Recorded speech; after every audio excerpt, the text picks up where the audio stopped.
bienvenidos a esta nueva edición de lo que hacemos en Cohen habitualmente, de este One on One, como siempre con invitados de lujo. Hoy nos acompaña Daniel Artana, como ustedes saben es amigo de la casa, ya nos ha visitado varias veces, economista jefe de Fiel. Así que bueno, un poco el título de esta charla, un poco provocativo, a ver si definitivamente Argentina está en condiciones de despegar. Ojalá que la respuesta la vamos a ver al final, no la vamos a spoilear. Pero bueno, un poco vamos a hablar con Daniel estos primeros 2 años de la gestión Milei y sobre todo lo más importante, qué podemos esperar para el 2026. Así que buenos días, Daniel, muchas gracias por visitarnos nuevamente. Para mí siempre es un lujo poder charlar con vos.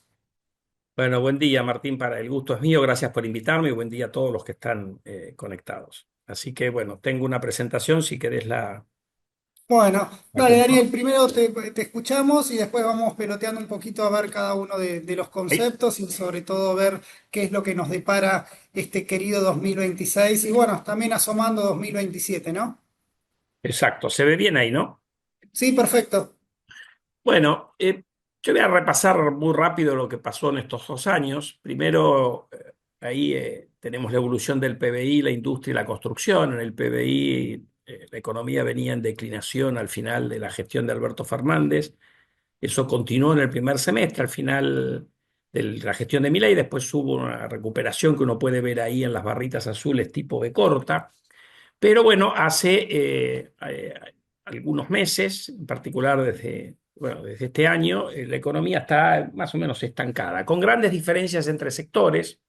Ahí se ve que la industria, que es la línea roja, está en retroceso, la construcción desde niveles muy bajos en alguna modesta recuperación. Hay otros sectores que andan bien, como la producción energética, bueno, por la forma en que se mide la intermediación financiera. Bueno, hay algunos de servicios que van bien y otros mal, pero hay grandes diferencias entre sectores. Pero bueno, la primera interrogante que había acá es después de la recuperación esta de forma de B corta, bueno, se había estancado la economía en parte por las turbulencias financieras que vamos a comentar ahora en un momento en la previa electoral y por algunos errores en la política del gobierno. Bueno, la otra cosa que hay que marcar es que esto se había empezado a insinuar en el gobierno anterior, es que uno ha tenido un cambio muy importante en la composición del balance externo de Argentina, en el balance comercial. Ahí tienen el balance comercial total, que obviamente depende de varios factores, la actividad económica, los precios de exportación, que es la línea azul. Pero en rojo está el balance comercial de combustibles y Argentina, producto de empezar a aprovechar en forma un poco tardía, pero empezar a aprovechar la gran oportunidad de Vaca Muerta, ha vuelto a tener superávit en energía, con exportaciones que están en el orden de 1.000 millones de dólares por mes.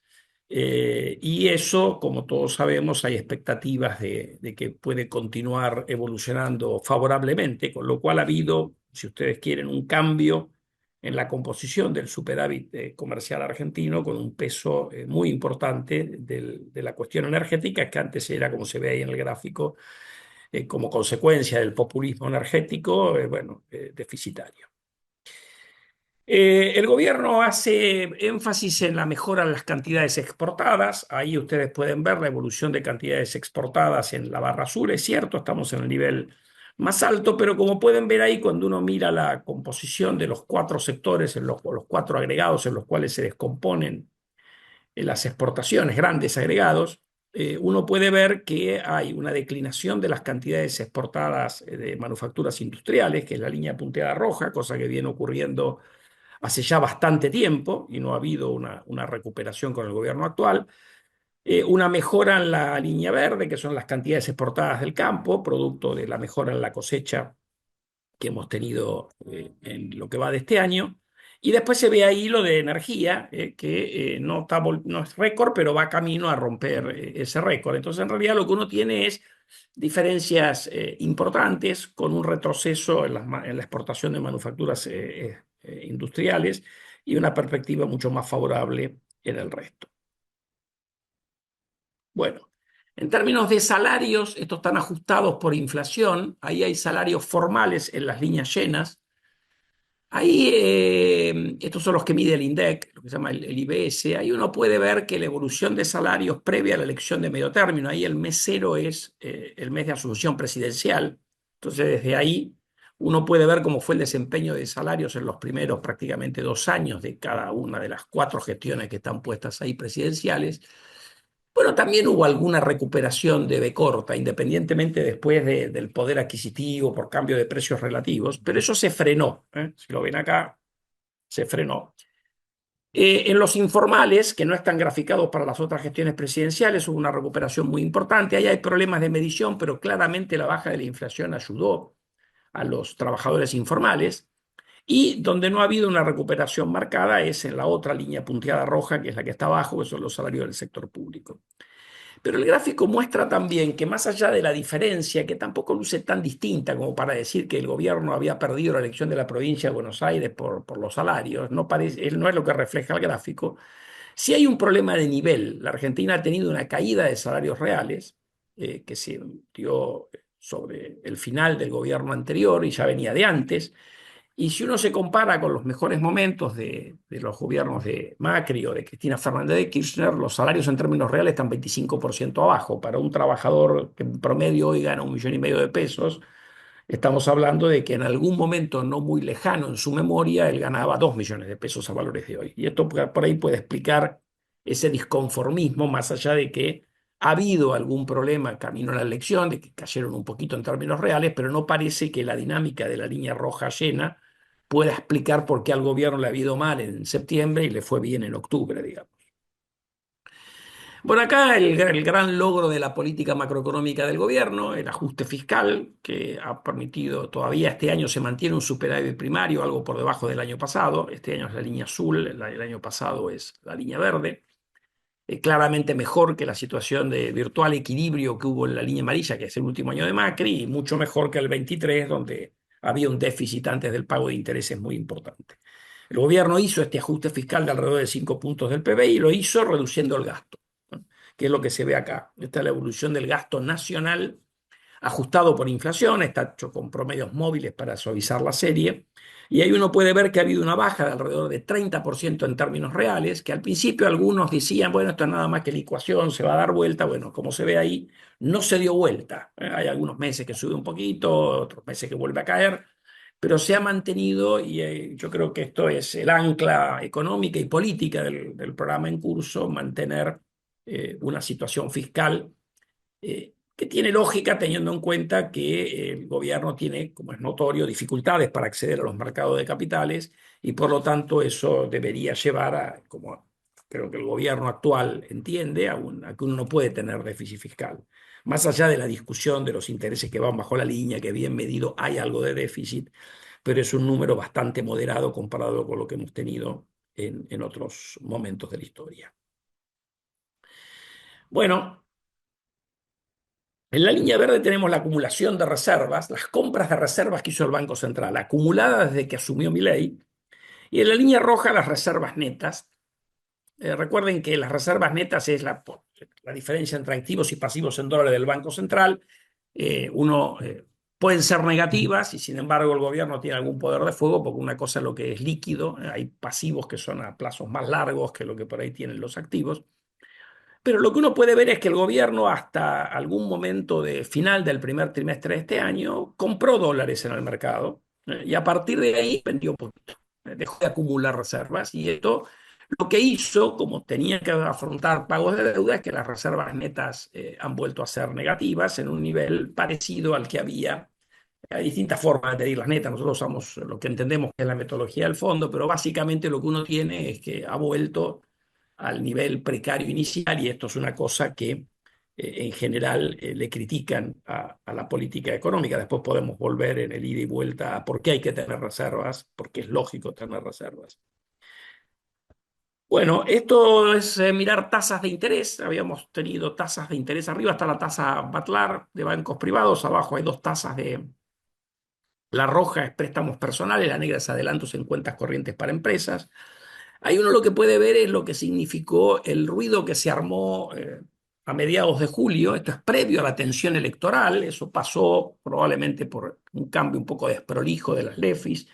y una suerte de eliminación de la tasa de referencia a la política monetaria, porque fíjense que en la previa del acuerdo con el fondo había habido una suba de tasas de interés, ¿no? Se ven estas montañitas, pero muy contenidas. Acá hubo una suba que puso las tasas de interés en niveles extravagantes. Y bueno, una de las preguntas que uno tenía post elecciones es si esto iba a aterrizar a niveles más razonables, cosa que como se ven en los gráficos ocurrió. Pero si eso se iba a poder lograr con el tipo de cambio tradeando adentro de la banda de flotación, cosa que también ocurrió, que es lo que ahora vamos a ver después. Pero ha habido consecuencias. Esto muerde en la actividad económica, porque más allá de que el crédito al sector privado es bajo en la Argentina, muerde porque muerde el financiamiento de bienes durables, muerde el capital de trabajo de las empresas. Y además ha habido una consecuencia de un aumento en la mora bancaria. Acá recuerden que los últimos datos del Banco Central disponibles están a septiembre. Seguramente cuando se conozcan los datos de octubre y noviembre van a ser peores que lo que marca la línea negra. Acá está puesta nada más que la mora en préstamos de bancos privados.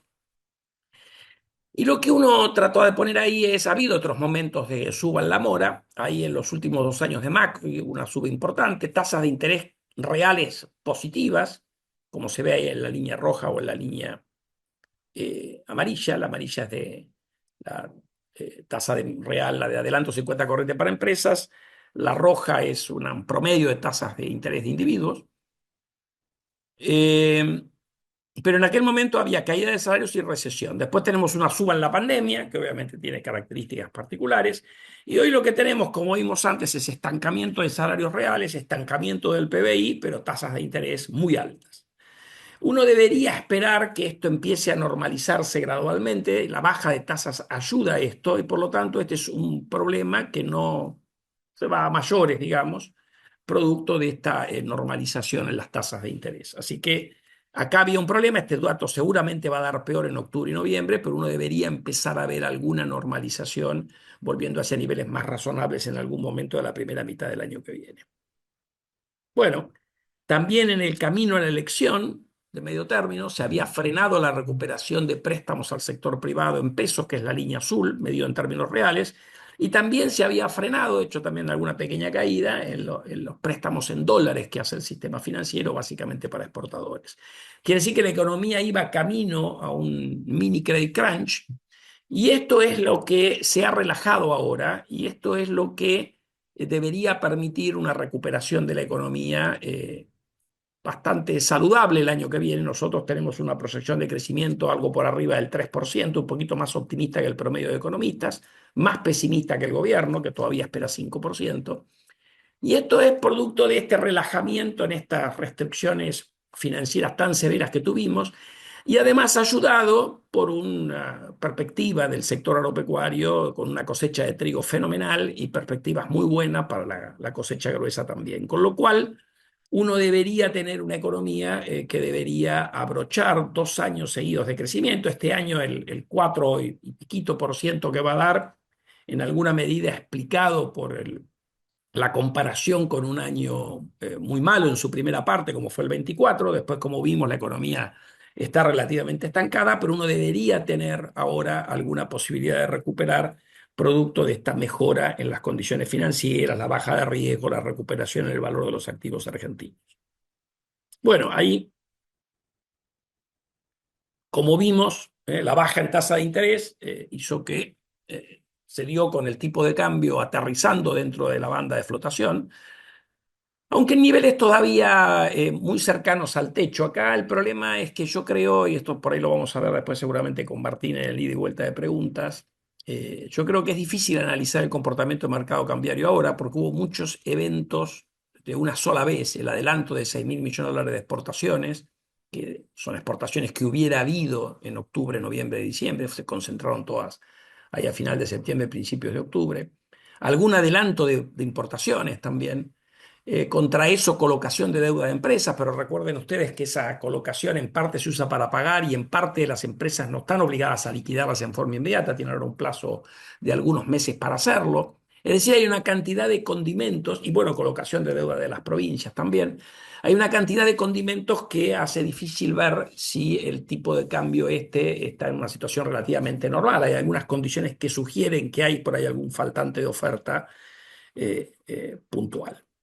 Pero bueno, también hay algo que es hacia adelante, esta es la evolución del mercado cambiario como lo mide el Banco Central. Hay 10 meses del año 24 en verde, 10 meses del año 25 en azul. Primera cuestión llamativa es que cómo entra plata a la Argentina, hacia la izquierda de la línea celeste, inversión extranjera directa en la caja, ahí no está la reinversión de utilidades, negativa en los primeros 10 meses de este año. Eso hacia adelante debería ir convirtiéndose en terreno positivo, porque una de las cosas que tiene el resultado de la elección es que a mi juicio bajó sustancialmente el riesgo de retorno de un gobierno populista a final del 27 y eso debería ayudar a destrabar, junto con el cambio en la ley de glaciares, los grandes proyectos mineros. Nadie iba a hundir capital si pensaba que Kicillof iba a ser presidente a final del año 27, porque estas son inversiones de largo aliento, hay una expectativa un poco más larga.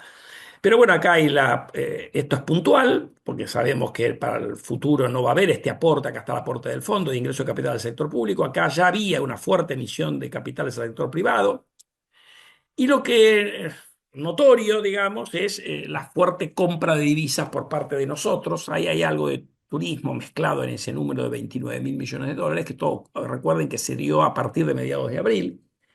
Esto debería ceder post elecciones, y esto, bueno, es un gráfico sacado de una presentación de Vladimir Bernik, donde ellos argumentan, y yo creo que tienen razón, que cuando uno computa la compra de dólares, más las coberturas de futuro, más la compra de dólar link, Argentina tuvo un nivel de dolarización previo a esta elección inédito. Y por lo tanto uno debería ceder un poco en esto de acá para adelante. Bueno, ustedes lo conocen, no me voy a detener mucho, son los vencimientos en dólares del Tesoro y del Banco Central. La barrita verde es con Banco Mundial, BID y otros, eso habitualmente se refinancia.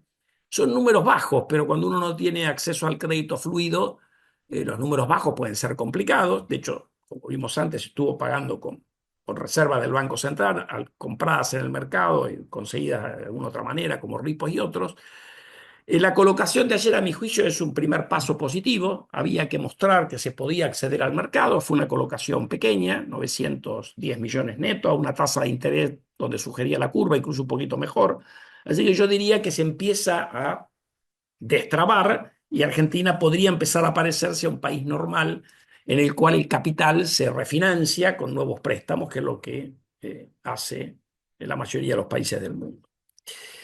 Bueno, ahora yo creo que también post-elección ha habido otro cambio importante, más allá de algunas por ahí definiciones no tan contundentes como hubo al principio. El gobierno tuvo un cambio, por lo menos en el discurso, muy importante respecto de comprar dólares con emisión monetaria. Porque antes era como una herejía, ahora han dicho, bueno, pero en realidad si sube la demanda de pesos, y uno debería esperar que suba la demanda de pesos, producto de lo que dijimos antes, de la fuerte dolarización previa a la elección, y si ustedes quieren también de una desmonetización que venía ocurriendo de antes, como se ve ahí en las tablas, ahora les cuento un poquito más lo que hay en la tabla, pero si aumenta la demanda de pesos, el gobierno en realidad puede satisfacer ese aumento de la demanda de pesos comprando dólares con emisión. Y el gobierno ha dicho que va a ir haciendo eso cautelosamente, pero abre la puerta para comprar divisas en una forma que hacen otros países cuando han tenido un fenómeno similar y que además es tremendamente ventajosa para el gobierno porque le cuesta cero, ¿okay? Porque no paga intereses sobre eso. Lo que hace la tabla de abajo eh, es comparar en los últimos 20 años los meses de baja inflación, ahí está el promedio de la inflación de esos 138 meses de inflación menor al 2% mensual, dónde estaban los agregados monetarios como con relación al PBI, y uno está comparado ahí con los datos, si ustedes quieren, previos al último rally electoral, para no tomar un dato por ahí tan extremo. Bueno, están 40% abajo la base y el M1 como porcentaje del PBI, 20% abajo el M2, que también es dinero transaccional, como porcentaje del PBI. Si uno quiere tomar un periodo más cercano, sin control de capitales, como son los 2 primeros años de Macri, también hay una diferencia bastante importante. Si después se va a concretar una vuelta a esos niveles, es difícil de decir porque ha habido innovaciones en el mercado monetario que pueden hacer que la demanda de pesos sea algo menor que la historia, pero uno tiene un potencial de compra de divisas enorme. Recuerden que acá hay dos fenómenos.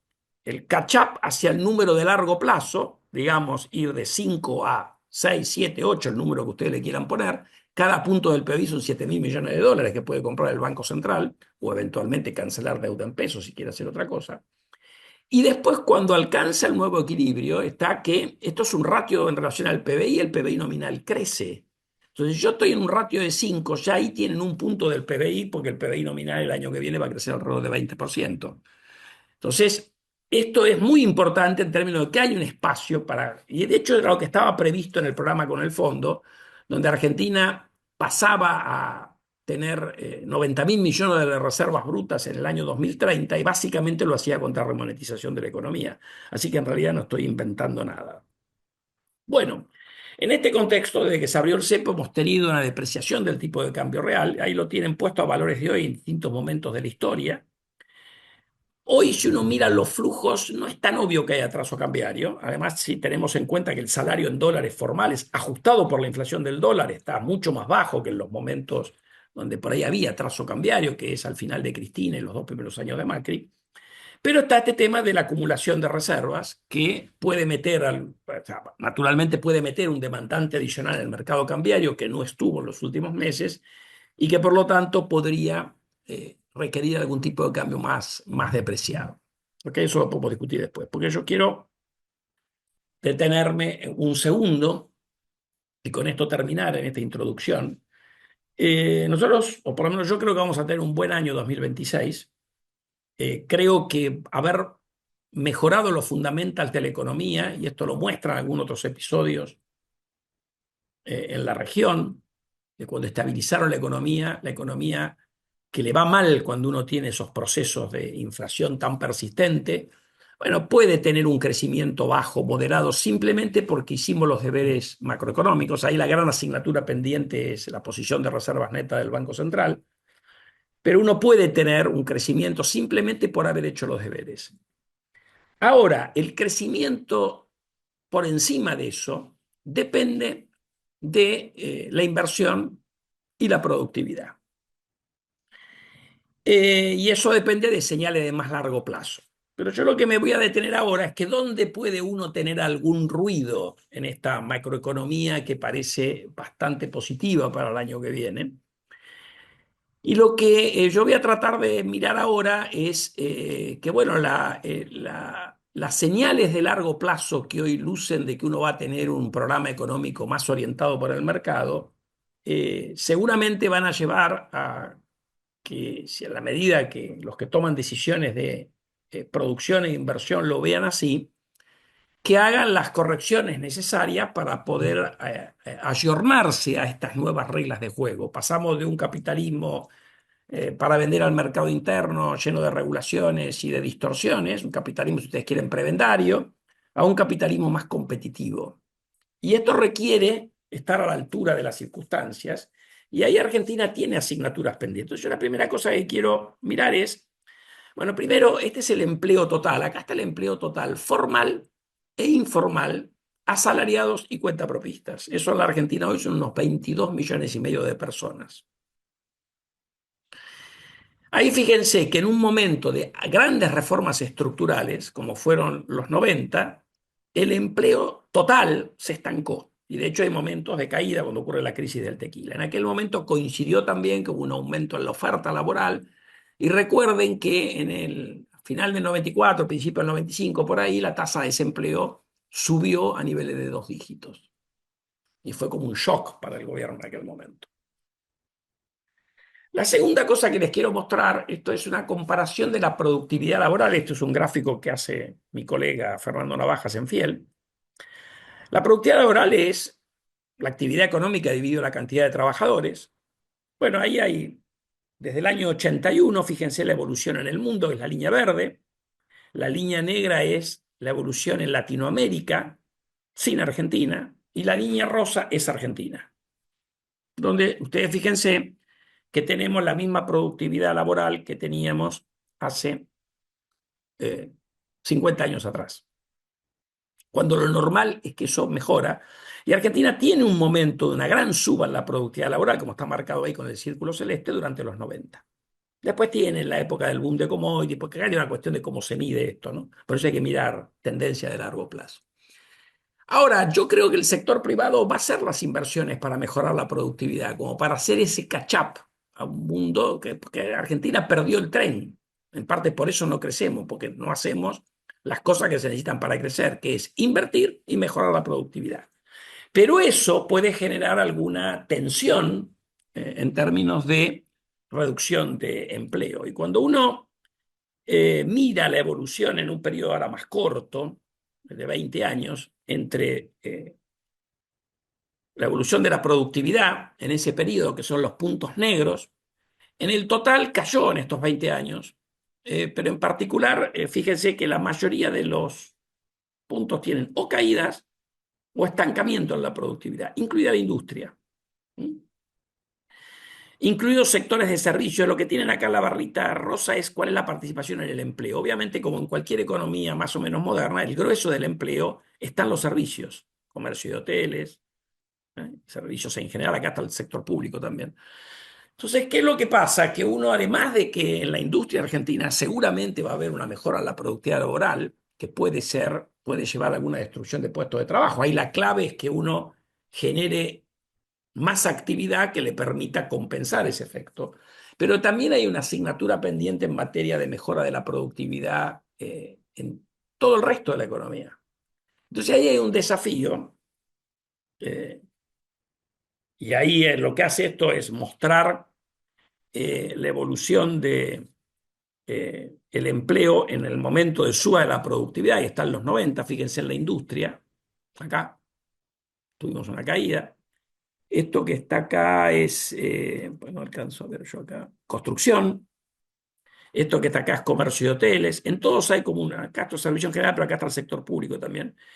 Y lo que uno tiene, voy a cortar acá si los poderes, que hay como un desafío acá, y por eso uno necesita tener un régimen laboral relativamente flexible que aliente a la contratación de empleo. Es cierto que, con esto termino, que a diferencia de los 90, Argentina tiene hoy flotación cambiaria dentro de una banda. La discusión será el techo de la banda, pero tiene flotación. En aquel momento teníamos la rigidez y si había algún shock externo como ocurrió, uno tenía que deflacionar y eso es tremendamente complejo, como sabemos todos los que vivimos la crisis de los 90. Eh, pero además de tener esa flexibilidad cambiaria, hoy hay otro escape que ha ocurrido en alguna medida, que es la informalidad, donde ahí hay una desregulación de hecho. Pero esto no quita de que uno no pueda tener un problema en términos de que no es lo mismo para la gente trabajar en un empleo formal que trabajar en un informal y que haya tensiones, digamos. Entonces, ustedes me preguntan a mí, con esto termino, ¿dónde puede haber algún problema en los próximos 2 años? Además del tema que habla todo el mundo, de la acumulación de reservas, de si vamos a acceder al mercado, mira, mirando un poco el sector real de la economía, hay un desafío pendiente de mejora de la productividad. El sector privado va a ser el delivery, lo va a hacer. La pregunta es si uno lo hace con unas instituciones laborales más modernas que permitan acotar el impacto negativo sobre el empleo. Y con esto paro más o menos respetando el tiempo que me habían asignado. Bueno, Daniel, bueno, ahora tomando apuntes, bueno, tengo para recorrer varios aspectos, pero antes de irnos de tema, un poco dado que está el tema tan calentito que es el tema de la reforma laboral, que si querés es lo que el gobierno puso primera, ¿no? En cuanto a que con un Congreso más a favor, ¿no? Ya poder darle al mercado esas reformas estructurales que un poco, como título general, un poco se reclamaba. Mi pregunta es, ¿vos crees que la reforma laboral, un poco lo que se empezó a leer acá, van en el camino correcto? ¿Va a ser una buena reforma laboral para que en definitiva podamos tener esta mejora en la productividad? ¿O crees que por ahora es una señal de, bueno, estoy haciendo algo? ¿Cómo lo estás leyendo esto? No, yo creo que al final fue mejor de lo que se esperaba. En algún momento yo creo que había algunos observadores que esperaban de que iba a haber una cuestión cosmética para el título de los diarios.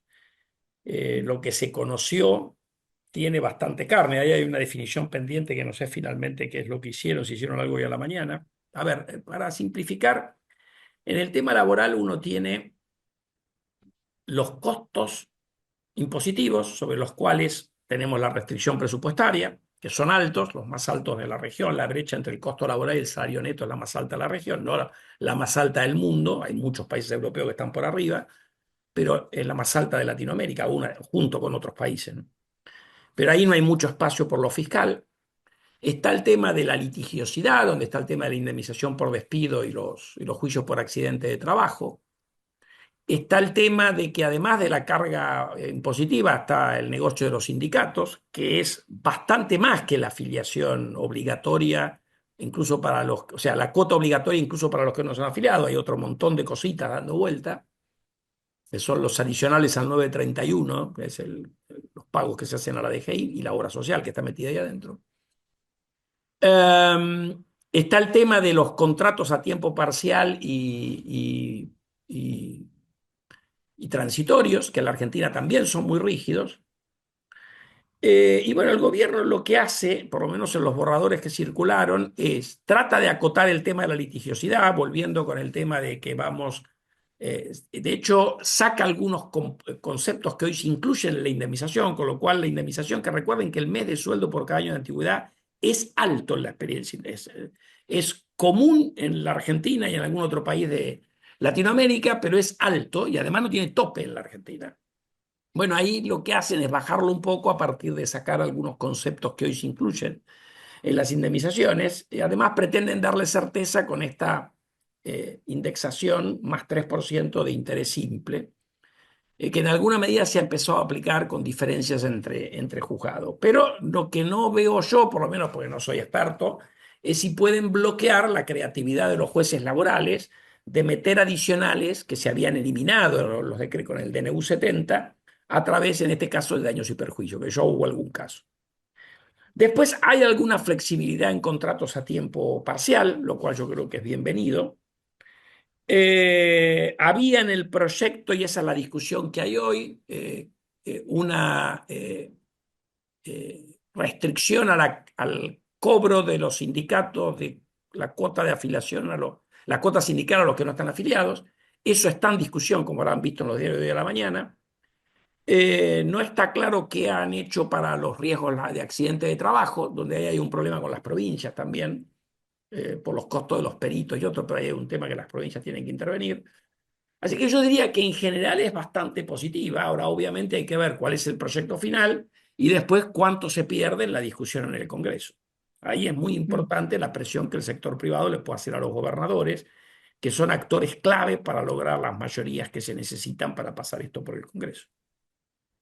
Ok, perfecto. Bueno, entonces eso es un poco va a ser la agenda de este 2026 o por lo menos del verano. Y bueno, obviamente también tampoco es que se aprueba la reforma y al día de mañana y después ya en julio tenemos un mercado laboral exuberante, ¿no?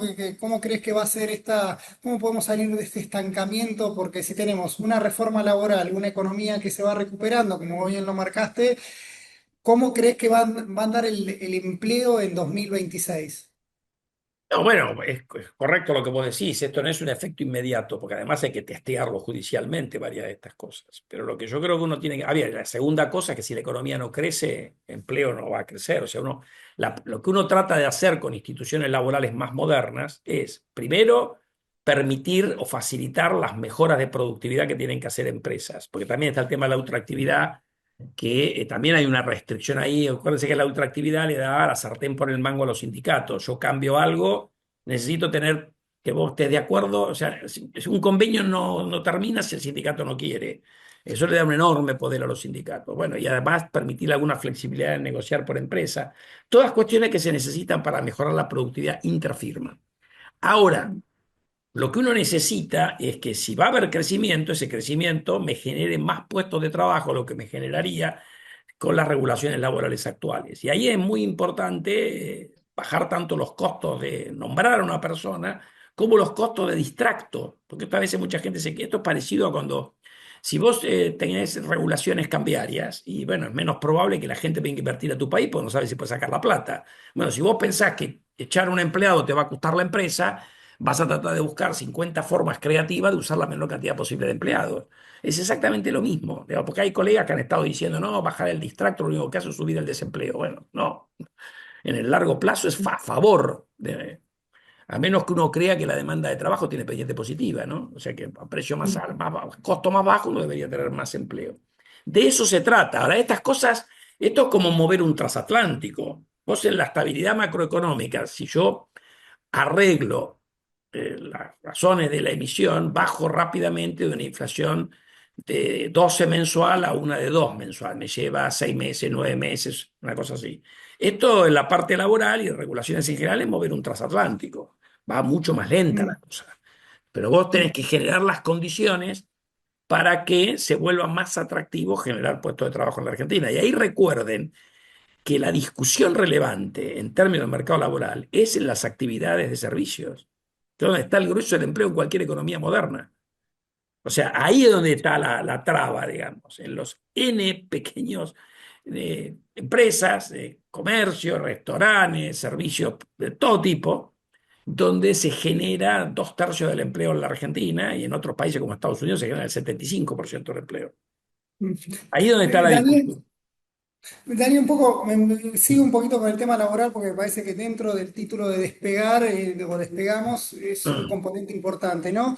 Cuando arrancaste tu charla, un poco marcabas un poco esta heterogeneidad que tiene el crecimiento, digamos, en el cual dos sectores clásicos, si bien no son los sectores que uno apunta a que generen empleo, pero importantes, ¿no? A nivel de contratación laboral, que son la industria y la construcción, o si querés los sectores que peor la están pasando, por ponerlo así, son los que lo que mayor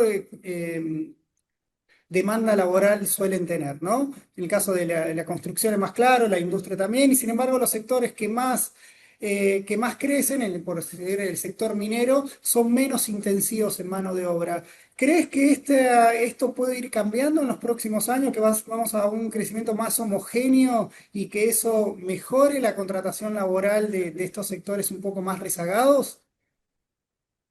No, a ver, pongámoslo en estos términos. La construcción sufre el recorte tremendo que ha habido en la obra pública, tanto a nivel nacional como subnacional. Es cierto que en el presupuesto del año que viene está previsto un aumento de 48% nominal, el de inversión pública, y esto es importante para los recortes que ha habido. Ojo que parte de eso también es algo de gasto en defensa, pero como que la cosa no va a empeorar y lo que uno ha tenido probablemente se explique por construcciones privadas y algo subnacional. Eh, Así que yo diría que desde un nivel muy bajo, pero la construcción se veía que estaba yendo para arriba. En la industria uno va a tener realidades sectoriales muy distintas. Yo creo que si uno lo mira en términos de señales de largo plazo, tenés otra vez una contundente ventaja respecto a otros países en el costo de la energía, que va a ser más barata acá simplemente por los costos de transporte que tiene esa energía.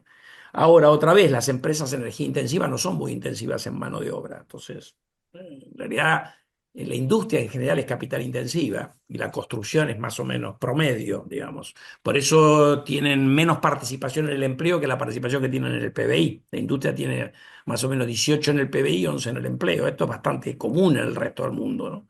Eso no quiere decir que no hay que tener industria, ¿no? No quiero que me malinterprete. Y el empleo industrial, o sea, cualquier empleo ayuda en una circunstancia como esta. Pero yo creo que vas a seguir teniendo reconversiones, producto, si ustedes quieren, de un tipo de cambio que está más fuerte de lo que estuvo en algún momento del pasado y una apertura comercial bastante rápida que ha hecho el gobierno. Entonces ahí la pregunta es, cuando vos te abrís, se te empiezan a aparecer, o sea, la economía cerrada es un impuesto a las importaciones y también a las exportaciones. ¿Eh? Los países que importan poco siempre exportan poco. No hay esto de que yo importo poco. Entonces, en realidad vos le estás abriendo una oportunidad. A esa exportación va a ser del campo o también va a haber algo de la industria.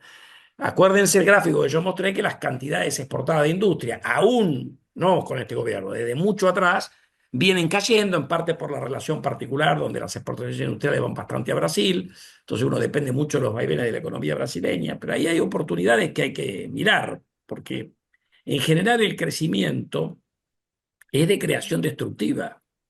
Y uno siempre va a ver, en general, el titular de la empresa que cerró y no de por ahí las oportunidades que se abren, incluso dentro del sector industrial, de nuevas actividades. Entonces ahí la pregunta es, esto es natural, el crecimiento es traumático.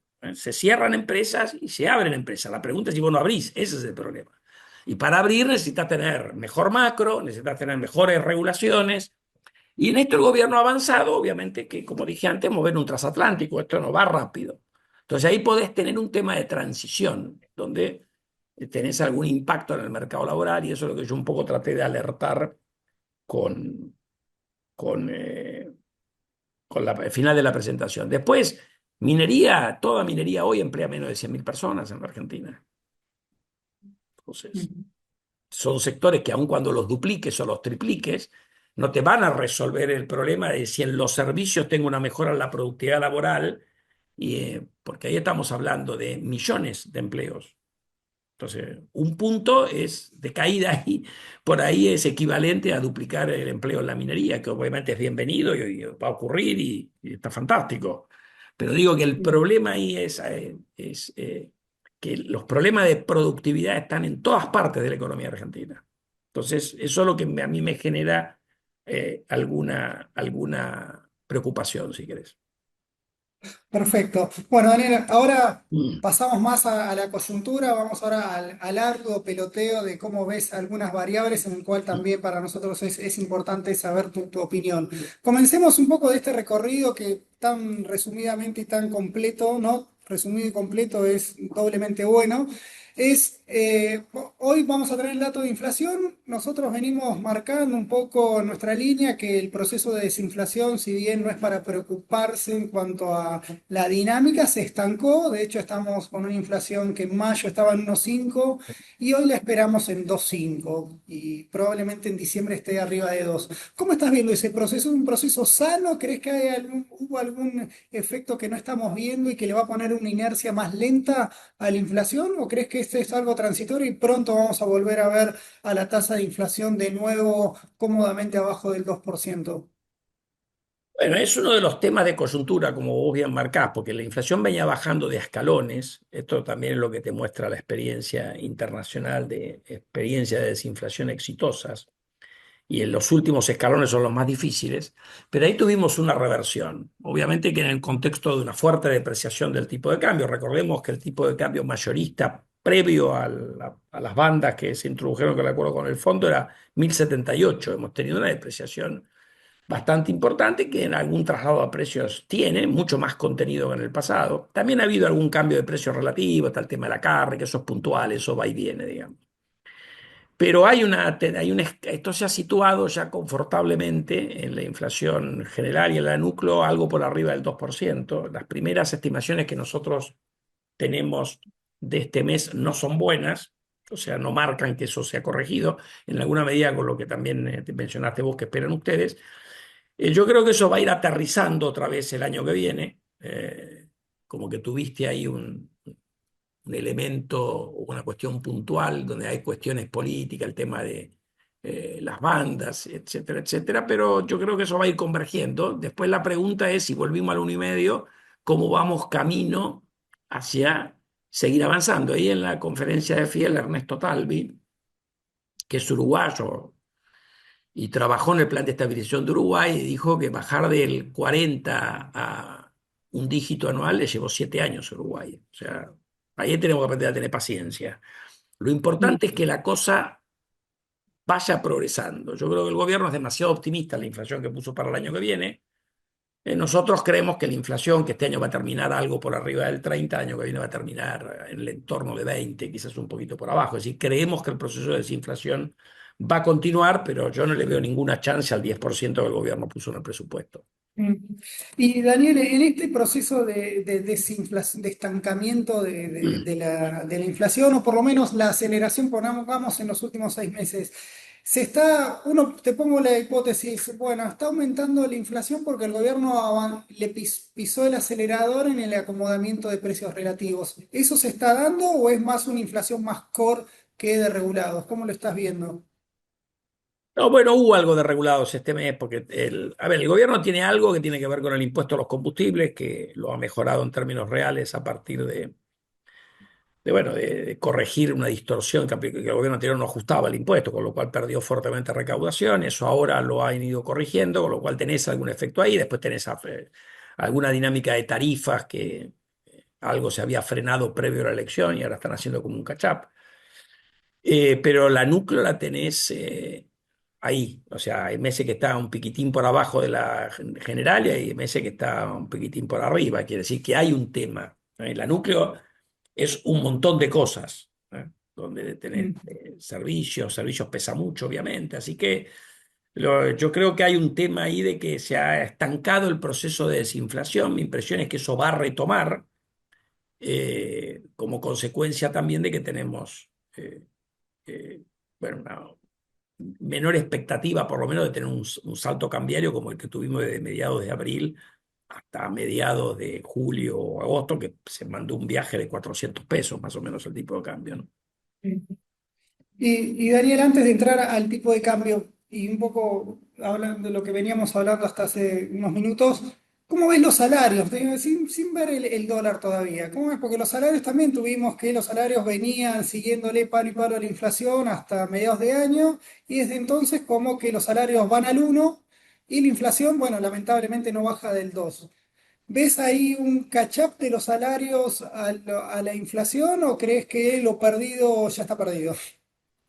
Y se perdió poquito, ¿no? Porque es cierto, los últimos meses tuviste salarios, pero el promedio de salarios crece un poco más que eso, en esa medición que hace el INDEC.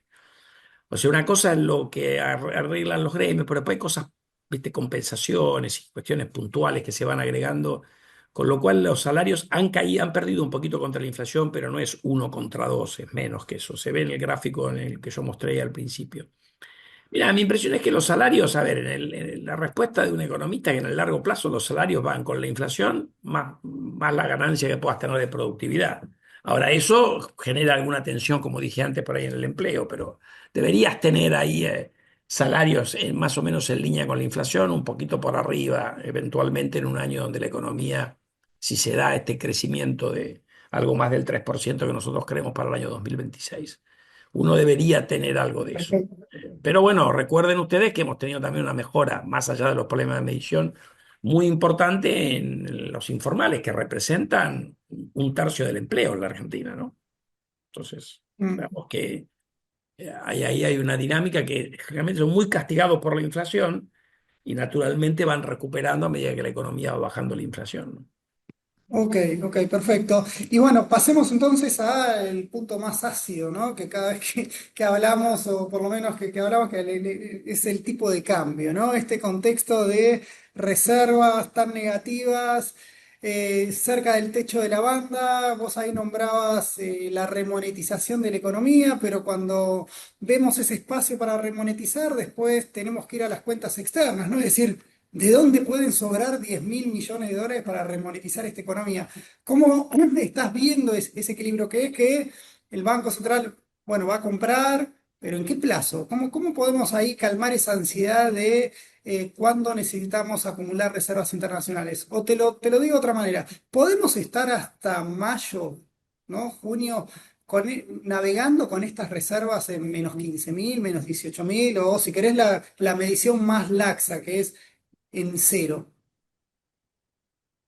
Mira, yo primero diría, ¿por qué es necesario tener reservas? Porque a veces el gobierno, o funcionarios del gobierno dicen, y bueno, si floto no hace falta. Bueno, primero porque no flotan, porque tenés bandas, y el techo de la banda lo tenés que defender con reservas, pero además porque las reservas son un seguro anticrisis. Es la forma en que los países eligen hacer frente a posibles cortes de financiamiento. Entonces ocurre una crisis como la del 2009, se te corta el financiamiento para el sector público y también para el sector privado. ¿Y qué haces? ¿Defolteas toda la deuda o no? Las que hacen los países, las empresas y el sector público se dan vuelta, le piden al Banco Central y con eso pagan. Entonces, ese seguro anticrisis hay que tenerlo.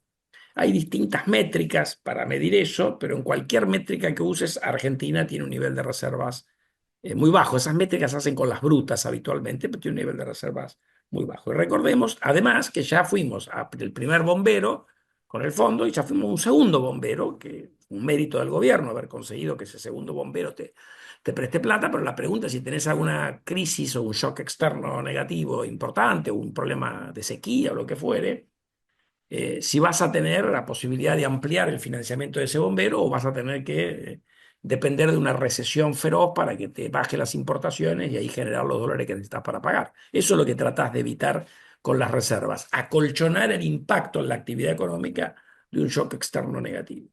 Dicho eso, vamos ahora a tu pregunta. Eh, a ver, la lógica es que si sube la demanda de pesos, porque yo quiero tener más peso, bueno, desde mi punto de vista, de mi decisión de portafolio, porque quiero tener menos dólares, y eso es un poquito la lógica del gobierno diciendo, mira, el sector privado argentino está tan dolarizado que va a bajar. Entonces vos vas, querés más peso, y vos mismo le generás los dólares al Banco Central por la cuenta capital. Vos, en lugar de tener los argentinos comprando dólares, le venden dólares al Banco Central. Entonces, no hay que preocuparse si realmente hay una demanda de peso, porque los dólares te van a aparecer. El problema es si la gente está dispuesta a hacer eso a este tipo de cambio. Porque una cosa es que vos en el margen digas, bueno, no compro más, ya estoy lo suficientemente dolarizado. Otra cosa es que digas, no, mirá, quiero cambiar mi posición y bajar el share de dólares hacia pesos, como en alguna medida está implícito en la cuenta de la remonetización. Y eso no lo sabemos. Por eso yo te dije, mira, si uno mira la historia hay mucho margen, pero no parecería que uno pueda volver a los niveles de base a PBI de 9 puntos del PBI. No. Por ahí hay algo, 1 o 2 puntos, pero no necesariamente 4 puntos. Dicho, Ujú. segundo punto, ahí tenés el tema de que, en realidad, ¿cómo es la mecánica? Bueno, si la gente quiere pesos, eso te lleva a apreciar el tipo de cambio y ahí entra el Banco Central, compra y evita la apreciación. Pero cuando vos estás muy cerca del techo de la banda, tenés un riesgo que ese fenómeno, por alguna razón, ocurre algún evento, alguna cuestión, y te moves en el techo y te empieza a meter ruido todo ese fenómeno. Entonces, para poder hacer eso más tranquilo, el gobierno debería tener el tipo de cambio más cerca, no tan cerca del techo de la banda. Entonces, la pregunta es, bueno, pero lo dejan caer. Bueno, no sabemos, porque ahí la economía te tiene que cerrar del lado real también, que es un poco lo que está implícito de dónde salen los dólares de tu pregunta. Entonces, eso nos lleva a la discusión de si la banda no se quedó corta. Y el gobierno por ahí debería corregir la banda. La pregunta es que eso no es fácil de hacer, porque uno tiene, a ver, subir el piso, que es ridículamente bajo, y dejando de lado que altos funcionarios del gobierno dijeron en algún momento, solo voy a comprar en el piso. Bueno, eso a los niveles que está el piso es ridículo. Subir el piso te daría una señal más contundente de dónde el Banco Central entra para comprar. Yo creo que eso habría que subirlo sustancialmente el piso. Pero eso no es lo relevante para lo que te preocupa vos. Lo relevante es qué hacemos con el techo. Y el techo, uno tiene dos opciones para mover el techo. Y después tiene que discutir cuándo la hace. Una es cambiar la pendiente, es decir, en vez de depreciar al 1 ir al 2 al 3 al número que le quieran poner. A mí eso no me gusta porque creo que te contamina la tasa de peso y terminas con tasas de pesos más altas de las que deberías tener. Y la otra es el salto. Los saltos siempre, si una vez que pasaste el salto, son mejores, porque después seguís al 1 y por lo tanto no tenés el problema que dije antes, pero el salto puede generar algún trauma. Eso idealmente hay que hacerlo cuando estás adentro de la banda, porque si lo haces cuando te están testeando, la banda pierde toda la credibilidad. Yo soy suponiendo que vamos a tener banda hasta el final del 27, porque el presidente ha dicho que vamos a tener banda hasta el final del 27 por lo menos, ¿no? No estoy discutiendo si tenemos que ir a flotar, que es otra discusión. Entonces, bueno, Perdóname, no, sí. ahí justo te interrumpo ahí. ¿Qué beneficios tiene para vos seguir en este esquema de banda? Porque si vamos a estar continuamente testeando el techo y el gobierno te dice, mira, nunca va a tocar el techo porque el tipo de cambio es competitivo, ¿por qué no salimos de las bandas y que sea lo que tenga que ser, que para el gobierno no va a hacer nada? La banda tiene la lógica de bajarte la volatilidad. Y en una economía altamente dolarizada, lo ha dicho el presidente, y yo tiendo a coincidir en eso con él, tiene algún valor. De hecho, vos tenés economistas notables como Ricardo Arriazu que dice, mirá, flotar en la Argentina es una mala idea, porque vos entonces digo, hay algún punto en decir, bueno, voy a flotar, pero dentro de una cuestión de que si tengo un salto abrupto, que en alguna medida es lo que hace el presidente del Banco Central de Perú. Lo que pasa es que está sentado arriba de una parva de reservas y ellos lo mueven muy despacio el tipo de cambio. Y van tratando de evitar saltos bruscos. Esa es la lógica de la banda, si vos querés.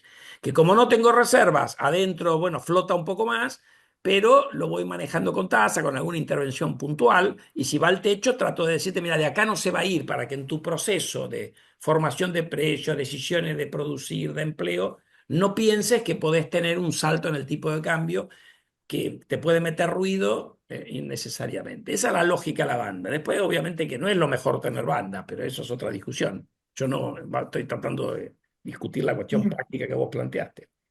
Entonces, yo creo que hay un tema ahí. Porque no creo que sea prudente que el gobierno diga, bueno, a ver, si tengo una presión apreciadora, que vaya a 1300, 1350, y a partir de ahí empieza todo este jueguito. Pero tocar el techo de la banda tiene algún costo, puede tener algún costo reputacional, tocar la pendiente, a mi juicio, genera algún problema también, por lo tanto, es un tema no trivial. Entonces yo diría que si el gobierno va a hacer algo, ¿cuándo lo debería hacer? Y bueno, cuando venga la cosecha, ese es el momento. Ahí, cuando vos tenés tendencia que se te empieza a apreciar, porque tenés, bueno, ahí podés mover el techo y empezar a comprar. Lo que Ok, tienen que hacer ok. es empezar a comprar. Eso lo tienen que hacer el Tesoro, porque tiene vencimientos, y el Banco Central. Y yo creo Ok. que eso, porque te dicen, bueno, pero ¿y si compro igual tampoco, si tuviera 2.000 millones de más, tampoco era seguro anticrisis? Bueno, pero en algún momento tenés que empezar, porque si no, nunca tenés los primeros 2.000. A partir de ahí tendrás los segundos 2.000 y a partir de ahí tendrás otros. Y además, es una cuestión práctica esto. Si el mercado cree que te debe tener reserva, aunque esté equivocado, los que te ponen la plata son ellos. Entonces, mejor satisfacer lo que quieren. Mm. Daniel, entonces, un poco viendo el escenario que ustedes marcaste para el 2026, en el cual nos adelantaste que ven una economía recuperándose, una inflación leve, en torno al 20% interanual, ¿cómo se resuelve este acertijo, ¿no? Reservas y tipo de cambio. ¿Crees que el gobierno va a apuntar a esto que vos le das probabilidad que pase esto que nos acabas de comentar, que va a decir... La banda, si se retoca, se retocará ya en mayo o abril, no sé, cuando entre la Antes, cosecha, cuando estás o entrando a antes, ese periodo. y eso te va a dar esa estabilidad. Y a pesar de eso, ¿vos no ves volatilidad cambiaria o sí? Bueno, volatilidad cambiaria por definición dentro de la banda tenés, más allá de estos días que hemos tenido cierta calma, pero yo creo que hay alguna probabilidad, por eso lo comento, pues si pensara que no hay ninguna chance, y esto no es información, es simplemente pensar qué es lo que uno haría si estuvieras en la situación que tiene que lidiar el gobierno. Mm, Entonces yo digo, bueno, hay una discusión con la banda y esa discusión tenés que pensar si tenés que hacer una corrección o si directamente te vas a flotar con algún esquema preanunciado de compra de reservas, como hace Chile con esterilización. Chile no lo hace contra remonetización de la economía, porque la economía no tiene ese margen, sino que lo hace básicamente contra esterilización, lo cual te genera otra vez cuasi fiscal, con lo cual empezamos con toda una historia de si el presidente va a tolerar eso o no. Pero ese es el esquema de compras que ha pautado Chile. Yo creo que en alguna medida no estamos ahí, que estamos en un proceso de transición donde además a después hay que discutir, bueno, ahora empieza a levantarse gradualmente el cepo para empresas con el tema de dividendos a partir del 1 de enero, que te mete 200, 300 millones de dólares más por mes de demanda de dólares en el mercado cambiario. Pero bueno, hacia ahí también tenés que ir, porque vos ir levantando, siendo así un esquema, si querés, de menor cantidad de regulaciones que también tiene alguna lógica que lo hagan gradualmente, me parece que es parte de la discusión que viene en materia de política cambiaria. mm, perfecto. Daniel, me queda la última, voy a aprovechar un par de minutos más para ver dónde más nos aprieta el zapato. Vos mostraste ahí esta baja de tasas de interés que hubo, digamos, esa joroba que hizo las tasas, venían estables, subieron, ahora volvieron a bajar, incluso están por debajo, pero con una inflación más alta, ¿no? Digamos, más allá en el margen, las tasas de interés reales ya no sobra tanto, ¿no? ¿Cómo ves ese proceso? Digamos, ¿las tasas reales van a volver a estar más positivas porque la inflación cae o crees que se están pasando un poquito de rosca la baja que tuvieron en los últimos días? Ya, yo diría que si uno mira el mediano plazo, la tasa de interés de depósitos tiene que ser positiva en términos reales, en números anuales de un dígito. Si tenés confianza, va a estar más cerca de 0 que de 10. Esa es mi cuestión. Entonces, vos lo que tenés hoy, hay alguna anomalía, obviamente que en parte por lo que dijiste antes vos de la suba de la tasa de inflación. Entonces, tampoco uno tiene que salir corriendo, porque puede, digamos, si uno cree que la inflación va a ir bajando gradualmente en los próximos meses, la cosa se te va a ir acomodando. Pero lo que tenemos hoy, si yo miro la tasa Batlar y miro la inflación, estoy con un número que está con riesgo de convertirse en negativo en términos reales, o por ahí, si ya no está, depende de lo que den los números de inflación. Así que yo creo que hay un tema ahí. Eso no es un equilibrio, me parece, para esta economía. Vos para tener tasas negativas en términos reales tenés que tener un overshooting en el tipo de cambio real, porque ahí la gente que nosotros razonamos en pesos y dólares ve que el tipo de cambio se va a apreciar, entonces tolera una tasa negativa en pesos porque es positiva en términos de dólares, por lo menos de la evolución esperada. Ese no es el caso que tenemos hoy. Entonces mi impresión es que vos tenés que tener las tasas en reales ligeramente positivas, lo cual con los costos de intermediación, sobre todo con el holgorio impositivo de las provincias, te hace tasas de interés que son muy altas para los tomadores de crédito respecto a otros países.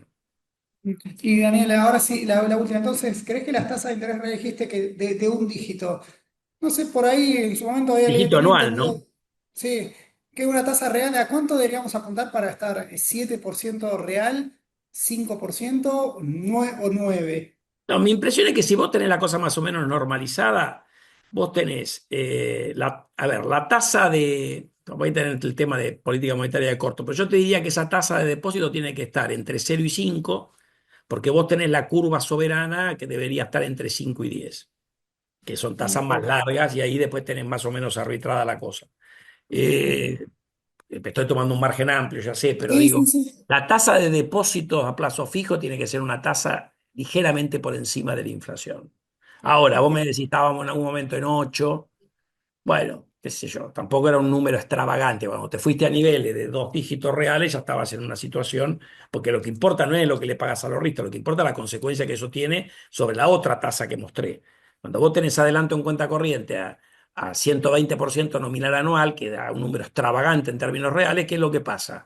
Va la empresa, el CFO le dice el banco 120, se da vuelta y empieza a apretar a toda la cadena, estira los Tal pagos a proveedores y empieza a pedirle a los compradores que le paguen antes. Entonces, ese a su vez hace lo propio y empezás a tener esa sensación de credit crunch, que te pega en la actividad. Algo de lo que pasó en la actividad tiene que ver con eso. tal cual, tal cual. Bueno, Daniel, me estoy pasando de tiempo, me quedan un montón de preguntas. También esto de las tasas, también te lo preguntaba mirando el financiamiento del tesoro, ¿no? El tesoro también, acá con estos intereses capitalizados abajo de la línea, un poco que no digo que nos hacemos los distraídos, pero sí es un riesgo a tener en cuenta, ¿no? Ahí sí tenemos un minuto más. Eso hubo una situación anormal, porque las tasas en pesos también eran extravagantes para el Tesoro. Eso genera un aumento en la deuda de una sola vez, que ahora se debería corregir. Yo lo que creo que uno tiene que mirar, y a mí me preocupa todavía, más allá de que ha habido un proceso de convergencia, es dónde está la curva de ser. Porque, a ver, no lo digo yo, lo dicen las propias cuentas de sostenibilidad fiscal que hacen funcionarios del gobierno.